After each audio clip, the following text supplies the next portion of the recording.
અમદાવાદ જિલ્લાના ધંધુકા શહેરમાં marketing yard સામે આવેલી સૂર્યલોક સોસાયટીમાં ચોરીનો પ્રયાસ નિષ્ફળ ગયો હતો. ભાજપ કાર્યકર્તા પ્રમુખ તુષારભાઈ પરમારના ઘરે ચોરોએ તાળું તોડવાનો પ્રયાસ કર્યો હતો, પણ આજુબાજુના રહેતા છોકરાઓએ જોઈ લેતા તાત્કાલિક બૂમાબૂમ કરી હતી. બૂમાબૂમ વધી તેમ સોસાયટીના રહીશો લાકડી અને ધોકા લઈ એકત્ર થયા અને સોસાયટીના ચોરોની શોધખોળ શરૂ કરી હતી. જોકે ચોરો કાળા કપડાં પહેરી મોઢા પર સફેદ રૂમાલ બાંધ્યો હતો, તેથી તેઓ ઝડપાતા પહેલા નાસી ગયા હતા. ઘટનાની જાણ થતાં જ પોલીસ દળ તુરંત દોડી ગયું હતું અને તપાસ હાથ ધરી હતી. ત્યારબાદ પીઆઈ આરડી ગોજિયાને રજૂઆત કરવામાં આવતા હોમગાર્ડનો પોઈન્ટ રાત્રે સોસાયટીમાં મુકાયો હતો. સૂર્યલોક સોસાયટીમાં ત્રીજી વાર ચોરીનો પ્રયાસ પછી રહેવાસીઓમાં પણ ભયનો માહોલ છે. તુષાર ઈશ્વરભાઈ પરમાર, શ્રી રામદેવ એન્ટરપ્રાઇઝ ધંધુકાની અંદર ખાદ્ય તેલનો વેપારી છું. આજરોજ સાંજે દુકાન બંધ કરીને અમે પરત ઘરે આવ્યા હતા. લગભગ 8:30ના સુમારે મારો ભાઈનો દીકરો, મારા ભાઈના અહીંયા અમારા 2 ઘર છે. મારા ભાઈના ઘરે જનરલી મારું ફેમિલી અમદાવાદ રહે છે, હું અહીંયા એકલો જ રહું છું. સાંજે 8:30ના ટાઈમે મારા ભાઈનો દીકરો મને અમારી દુકાનની બેગ અહીંયા ઘરે સોંપીને ગયો હતો, કારણ કે એના મમ્મી બોટાદ એમના પપ્પાના ઘરે ગયા હતા, એટલે ત્યાં કોઈ હતું નહીં.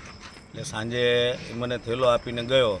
પછી એના મમ્મી આવી ગયા, પછી ટિફિન લઈને અને મને મારું જમવાનું અહીંયા આપવા આવ્યો હતો. પણ એ ટાઈમે થોડું મોડું થયું હોવાથી હું અહીંયા બહાર ગલ્લા ઉપર ત્યાં બેઠો હતો. એ ટિફિન લઈને આવ્યો એટલે ટિફિનને મેં એવું કીધું કે ઘરે તું મૂકી દે અને લોક મારી, અને પછી મને પરત ચાવી આપીને ગયો હતો. એટલી વારમાં 10 મિનિટની અંદર અહીંયા સોસાયટીના જે છોકરાઓ રમતા હતા એ સિવાયના બીજા લેડીઝ પણ હતા. એટલે એમને એવું લાગ્યું કે મારા ઘરની અંદર કોઈ તાળું ખોલવાનો પ્રયત્ન કરી રહ્યા છે. એટલે એ લોકો ઝડપથી એ બાજુ આવ્યા તો 2 લોકો હતા જેણે કાળા કપડાં પહેરેલા હતા અને મોઢા ઉપર સફેદ કલરનો રૂમાલ બાંધેલો હતો.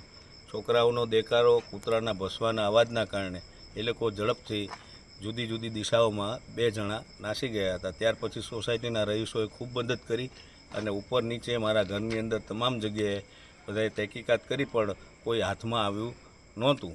અને ધંધુકાના પીઆઈ ગોજિયા સાહેબને પણ મેં જ્યારે ફોન કરીને વાત કરી તો એમણે તાત્કાલિક પોલીસને અહીંયા મોકલી હતી.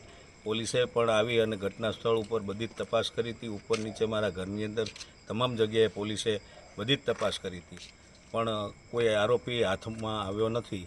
પણ આ લગભગ મારા ઘરે છેલ્લા 15 દિવસમાં બીજી વારનો પ્રયાસ છે. એકવાર પણ રાત્રે 3:30 વાગ્યાના સુમારે મારા ઘરે મારી પાછળની જે રૂમ છે એસીવાળી રૂમ, એની બારીમાં રાત્રે સળિયા તોડવાનો અવાજ મને આવેલો અને રાત્રે જાગી જતા મેં અમારા રહીશ વખતસંગભાઈને ફોન કર્યો અને એમણે રાત્રે બેટરી મારી અને મારા આખા ઘરની તપાસ કરી હતી, પણ ત્યારે પણ કોઈ હાથમાં આવ્યું નહોતું. પણ એક યોગાનુયોગ એ છે કે તે દિવસે પણ રાત્રે મારી દુકાનનો જે કેશનો થેલો છે એ મારા ઘરે હતો અને આજે પણ 8:30 વાગે મારા કેશનો થેલો, એટલે કોઈ જે છે એ રેકી કરી અને આ કામ કરે છે. તો ધંધુકામાં નગરજનો અને વેપારીઓને પણ હું વિનંતી કરું છું કે તમે પણ જ્યારે તમારો કેશનો થેલો લઈ અને ઘર બાજુ જતા હો અથવા તો રસ્તામાં બધા જો પોતાની સાવચેતી રાખશો તો એ દરેક માટે આ બધી ઉપયોગી વસ્તુ છે. આજે બનાવ બન્યો છે એ કઈ સોસાયટીમાં બન્યો છે?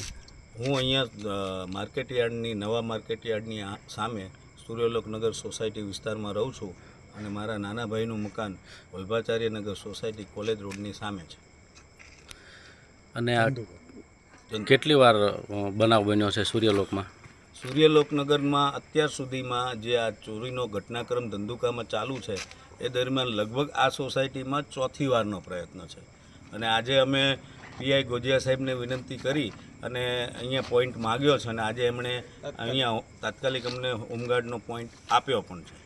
GDC ન્યૂઝ સાથે CK બારડ, ધંધુકા.